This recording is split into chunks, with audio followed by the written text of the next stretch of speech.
Bonsoir à tous, merci de nous être fidèles et tout de suite le sommaire de votre journal. La saison estivale a démarré, celle du Fariante et des Bronzettes. Dans ce journal, nous irons à la plage d'Essaouira qui détient pour la 15e année consécutive le précieux label Pavillon Bleu. Vous le verrez dans ce journal, tout y est propre et bien organisé au grand bonheur des estivants. Les écoles de football au Maroc, d'excellentes plateformes d'apprentissage pour les enfants de moins de 15 ans. Dans une ambiance conviviale, ces petits champions exercent leur passion avec beaucoup d'engagement tout en apprenant les valeurs liées à ces disciplines. Nous suivrons un reportage à l'Académie Mirofoot. Dans ce journal également, une immersion dans la culture chinoise, tout un programme du Shopping Festival qui se poursuit à Casablanca. L'idée est d'assouvir la curiosité des visiteurs quant à ce pays, à la civilisation millénaire.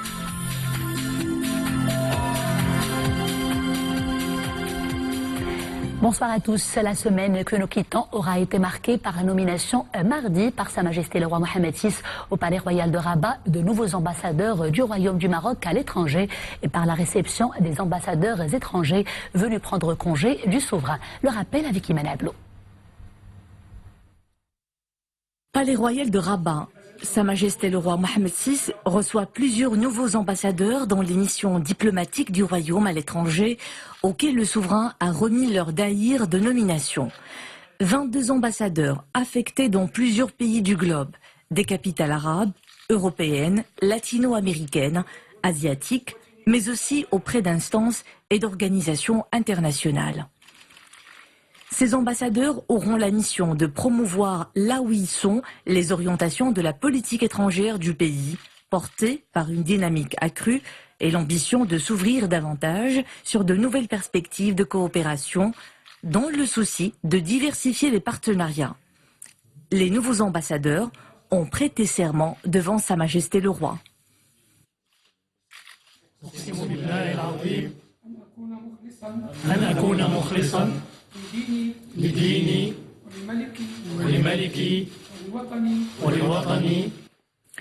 Le souverain a également reçu des ambassadeurs étrangers venus prendre congé de Sa Majesté le roi au terme de leur mission diplomatique dans le royaume.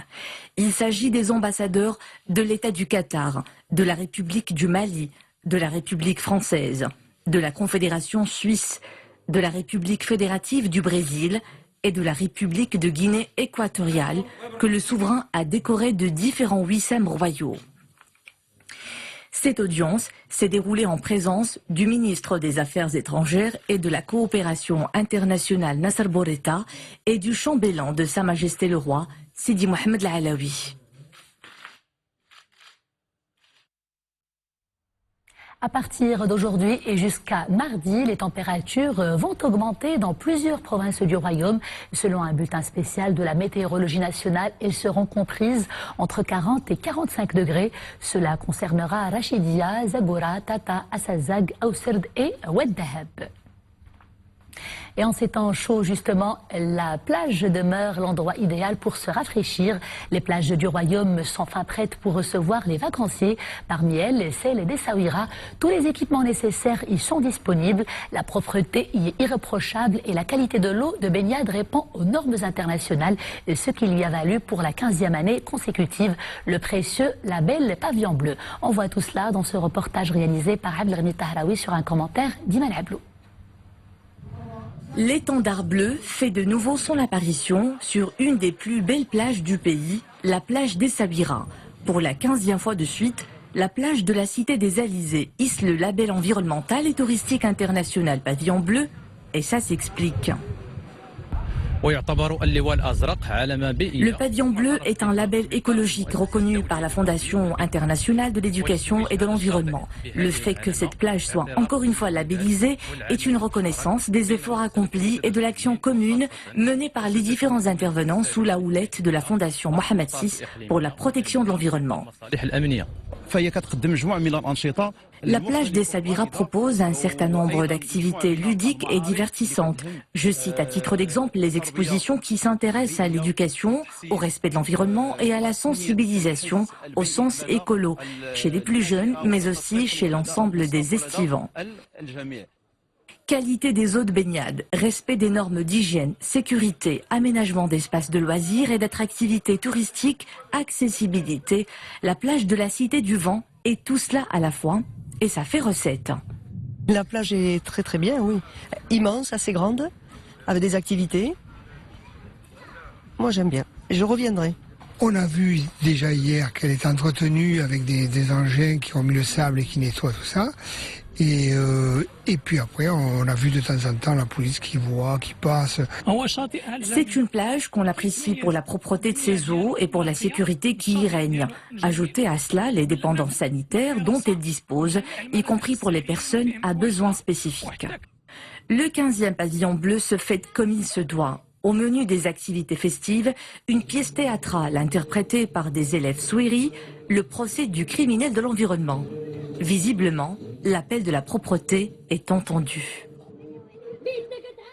Votre chronique spéciale Cannes, c'est tout de suite et c'est en compagnie de Boubacar Ben Ghabret. Boubacar, bonsoir. Bonsoir Nisrine. Alors Boubacar, on commence avec les Lions de l'Atlas qui jouent demain leur 3e match. Ce sera face à l'Afrique du Sud. Un match, on va dire, sans pression, sans stress, mais quand même avec l'enjeu de gagner, d'arracher les 3 points. En tout cas, le sélectionneur national Hervé Renard y tient et avec lui les joueurs. Effectivement, donc le Maroc sera opposé à l'Afrique du Sud demain à 17h. Hervé Renard connaît un petit peu cette équipe d'Afrique du Sud pour l'avoir affronté quand il entraînait donc la Zambie. Donc nous espérons 3 autres points pour permettre au Maroc d'être en tête du groupe D. Donc les Lions de l'Atlas préparent, nous le disions minutieusement, ce match demain face à l'Afrique du Sud. Un match comptant pour la 3e et dernière journée du premier tour. Les Lions de l'Atlas ont déjà d'ailleurs validé, donc nous le disions, leur ticket pour les 8e de finale grâce à leur victoire face à la Namibie, à la Côte d'Ivoire. Un scénario, 3 scénarios, mais nous, ce qui nous intéresse, c'est le scénario où le Maroc occupera la tête du groupe et continuera à jouer au Caire. Si les Marocains parviennent à remporter donc leur match demain contre l'Afrique du Sud, ou du moins réussir un match nul, ils occuperont donc la tête du groupe D pour affronter en 8e de finale au Stade Salem au Caire l'une des équipes qui occuperont la 3e place dans les groupes B, E et F. Nous reviendrons sur ces scénarios d'ailleurs demain et après-demain. Mais pour l'instant, on écoute le sélectionneur national Hervé Renard nous parler un petit peu de la prestation des Lions de l'Atlas depuis le début de la Coupe d'Afrique et surtout le match de demain face à l'Afrique du Sud. I think for them it was very important to win against Namibia. C'était très important de remporter la victoire face à la Namibie. J'ai l'avantage de bien connaître l'équipe sud-africaine. Ça ne sera pas mon premier match contre les Sud-Africains. Mon meilleur souvenir, c'était à Johannesburg lorsque j'entraînais la Zambie. It was in the Mandela Challenge in Johannesburg with Zambia. We won 1-0. And some COSAFA games, but on doit bien se concentrer sur notre objectif. Notre groupe est très difficile. On le savait depuis le départ. On gardera la même ligne de conduite. On veut terminer premier du groupe. This group will be tough and is tough. So we won't change our line. We want to go straight. We want to finish first. Espérons-le, Boubacar. Donc demain, le match Maroc-Afrique du Sud, mais également c'est la Côte d'Ivoire qui fait partie du groupe D qui jouera son 3e match. Ce sera face à la Namibie. Les éléphants de la Côte d'Ivoire qui n'ont pas encore avalé ces défaites face aux Lions de l'Atlas, n'est-ce pas Boubacar? Il faut le dire que les joueurs de la Côte d'Ivoire n'ont pas brillé face au Maroc. Le Maroc a été dominateur tout au long de la partie. Donc demain, l'équipe de Côte d'Ivoire affrontera la Namibie. Tu le disais, Nisrine, les joueurs de la Côte d'Ivoire n'ont pas avalé sa défaite. Et d'ailleurs, on le voit sur le visage du joueur de la Côte d'Ivoire, Tepira Elizer, qui nous parle de cette belle prestation du Maroc. Il ne faut plus penser au Maroc. Demain, c'est un gros match. Il faut prouver, il faut se battre. Demain, c'est un autre match. Moi, demain, je vais gagner. Demain, je vais prendre les 3 points. C'est ça le plus important.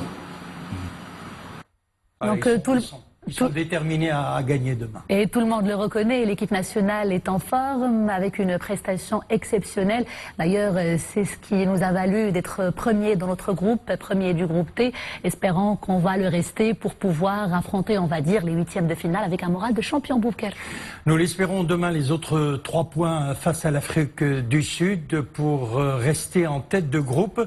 Deuxième, c'est la Côte d'Ivoire avec 3 points. Troisième, l'Afrique du Sud, 3 points. Et avec 0 points, la Namibie.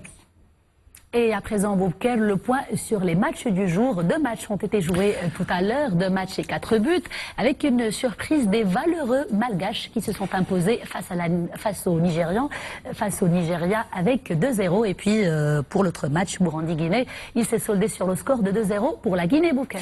C'était la grosse surprise aujourd'hui pour les matchs au programme. Le Nigeria qui a été dominé donc par Madagascar, qu'on appelait le petit poussé. Eh bien, cela démontre qu'en Coupe d'Afrique, il n'y a pas de petites équipes. Le Madagascar qui a réussi à décrocher les 3 points donc face au Nigeria 2-0. Et la Guinée s'est imposée face au Bénin. C'est un autre petit poussé de la Coupe d'Afrique 2-0. Et puis à 20h, nous avons un match très intéressant à suivre. Il s'agit du match qui opposera le pays organisateur, l'Égypte, face à l'Ouganda, c'est à 20h. Et puis Zimbabwe, République démocratique du Congo, au Caire toujours, et c'est à 20h également. Donc, Boubacar, tout de suite, revenons sur les matchs du groupe D programmés pour demain. Nous l'avons dit tout à l'heure, Maroc, Afrique du Sud et puis Namibie, Côte d'Ivoire, mais également d'autres matchs du groupe C, cette fois-ci avec Kenya, Sénégal et ensuite Tanzanie, Algérie, les Algériens qui, comme nous, ont déjà garanti leur billet, on va dire, pour les huitièmes de finale et qui sont également brillants et convaincants avec Boujnah, Riyad Mahrez et toute l'équipe. Eh bien, demain à 20h au Caire, le match Kenya-Sénégal, un match qui sera d'une forte intensité. Les Sénégalais voudront décrocher leurs 3 points.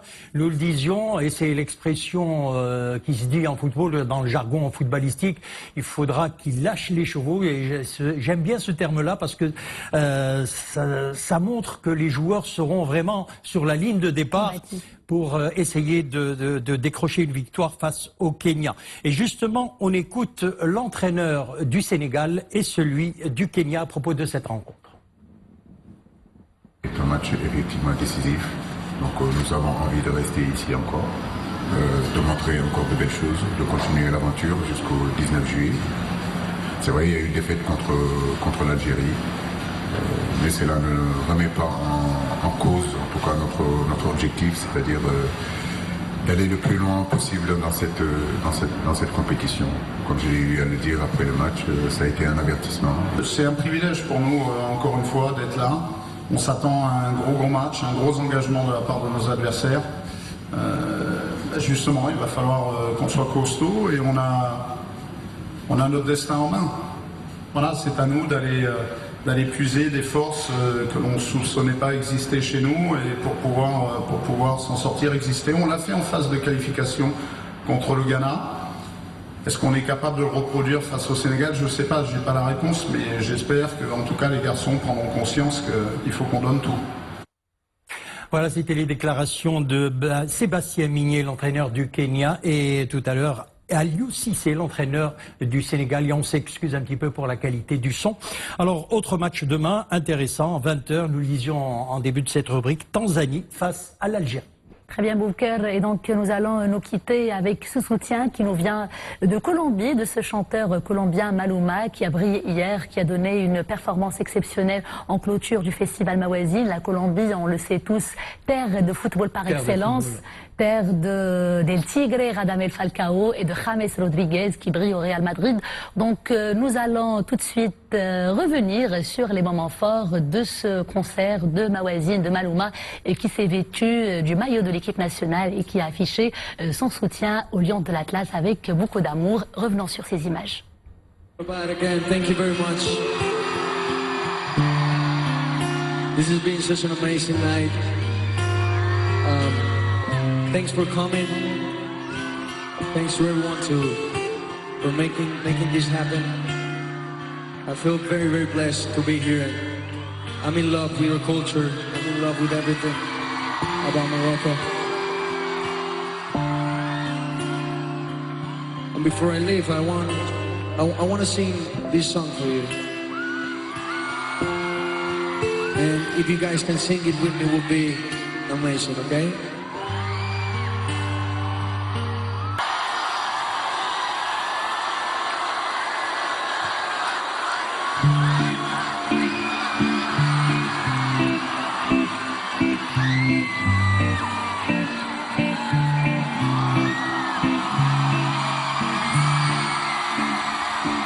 Et c'est cela donc la magie du football, qu'il s'agisse d'art ou de culture. Il crée des sensations Boubacar, mais il crée également de l'espoir. Et ça, nous allons le voir tout de suite avec ces petits champions qui deviendront grands et qui exercent dans les écoles de football. En attendant de vous revoir, Boubacar, demain. Demain et Dimal Maghrib. Dima Maghrib Boubacar, merci. Et nous enchaînons tout de suite, je vous le disais, avec du football justement. Le Maroc compte plusieurs écoles qui forment les tout petits champions, les très passionnés petits champions, histoire de les aider à pratiquer ces disciplines dans de bonnes conditions, tout en leur transmettant les valeurs qui font la force du club.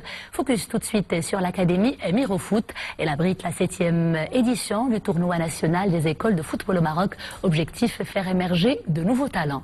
Amin Hinnaoui, Sofiane Ibrahimi et Ils ont entre 9 et 15 ans et sont férus de ballons ronds. Ils jouent dans différents clubs à travers le royaume, Wydad et Raja de Casablanca, Far ou Difar Hassani Jadidi. C'est leur championnat, il se tient à la fin de chaque saison sportive, l'occasion pour des talents d'éclore. Il y a un bon niveau de jeu. Cela prouve qu'il y a du travail fourni. Les cadres techniques ne cessent de développer leurs compétences. Les aptitudes des équipes reflètent la qualité des entraîneurs. C'est bénéfique au football national. Ce tournoi est idéal pour détecter de jeunes talents. À travers plusieurs critères, les directeurs techniques et les entraîneurs évaluent les prestations des jeunes joueurs, ayant les aptitudes pour mener une carrière de sportif professionnel. La participation à ce tournoi permet de se mesurer à d'autres équipes. On espère accéder au championnat des minimes et être sélectionné à l'équipe A.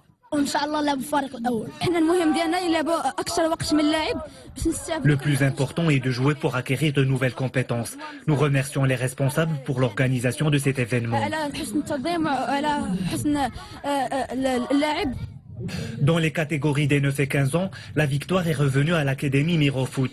Pour celle des 11 ans, l'école Ajas a triomphé. Dans la catégorie des 13 ans, c'est le Wydad qui a remporté le titre. Des trophées sont remis aux vainqueurs et aux cadres techniques qui contribuent à faire évoluer la pratique du football au niveau national. Cap sur Abu Dhabi qui abrite aujourd'hui les travaux de la réunion préparatoire du sommet du climat qui aura lieu en septembre à New York. Plus de 1000 personnes y prennent part pour préparer l'agenda de ce rendez-vous mondial. Et des politiques, des chercheurs, des experts et des acteurs de la société civile notamment. Le Maroc y est représenté par une délégation conduite par Nzal Wafi, secrétaire d'État chargé du développement durable. Nzal Wafi a réitéré l'engagement du Royaume pour la cause du climat et a mis en avant les efforts entrepris par le Royaume pour relever les défis qui s'imposent avant qu'il ne soit trop tard. Le président américain Donald Trump a foulé aujourd'hui le sol de la Corée du Nord. Il a franchi la limite qui sépare les deux Corées pour quelques pas historiques avec le président nord-coréen Kim Jong-un. C'est un grand jour pour le monde, s'est réjoui le locataire de la Maison-Blanche, tout en se disant prêt à recevoir le chef d'État nord-coréen aux États-Unis pour, je cite, mettre un terme à un passé très fâcheux. Les violences ont repris de plus belle en Libye. Le sud de Tripoli est le théâtre de violents combats entre les forces du maréchal Khalifa Haftar et celles du gouvernement d'union nationale. Ce nouvel épisode de violence est marqué par un cuisant revers des forces du maréchal Khalifa Haftar. Il s'agit d'un tournant majeur dans la bataille de Tripoli. La bataille de Tripoli qui a bouclé ces 3 mois et qui a coûté la vie à plus de 700 personnes. Au Soudan, la tension est de plus en plus vive. La police soudanaise a tiré aujourd'hui des gaz lacrymogènes sur des centaines de manifestants qui marchaient en direction du palais présidentiel dans la capitale Khartoum à l'appel de la contestation qui réclame un pouvoir civil. Un groupe clé de la contestation avait appelé des milliers de manifestants déjà mobilisés dans la capitale Khartoum à marcher désormais vers le palais présidentiel, siège des généraux engagés dans un bras de fer sans précédent avec les protestataires. La canicule en Europe, ça se poursuit. Le mercure a atteint des records, notamment en France, en Allemagne, en République tchèque et en Hongrie. Au total, la vague de chaleur européenne a fait 20 décès. Il s'agit majoritairement de personnes âgées et d'ouvriers travaillant sur des chantiers. Retour à l'actualité nationale et comme toujours, les plus belles choses ont une fin. Le festival Mawazine Rythme du Monde a clôturé hier sa 18e édition. Une clôture en beauté avec des sensations très fortes sur la scène de l'OLM Suissi. La colombienne Karol G et son compatriote Maluma, nous en parlions tout à l'heure, a régalé le public. Une audience record pour ces incontournables figures du reggaeton qui ont ravi les festivaliers avec une incroyable énergie sur scène et des chorégraphies époustouflantes. Je vous laisse apprécier cette ambiance 100% latino.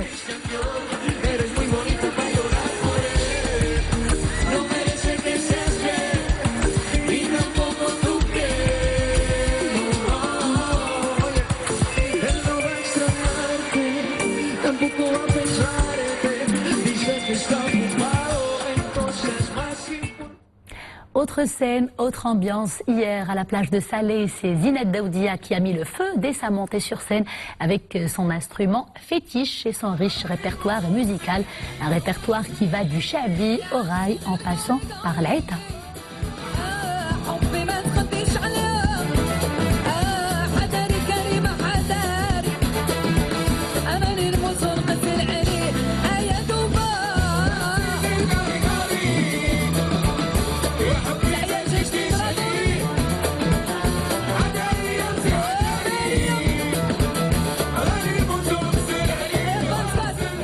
La Chine comme si vous étiez, c'est l'idée que nous propose le Shopping Festival de Casablanca.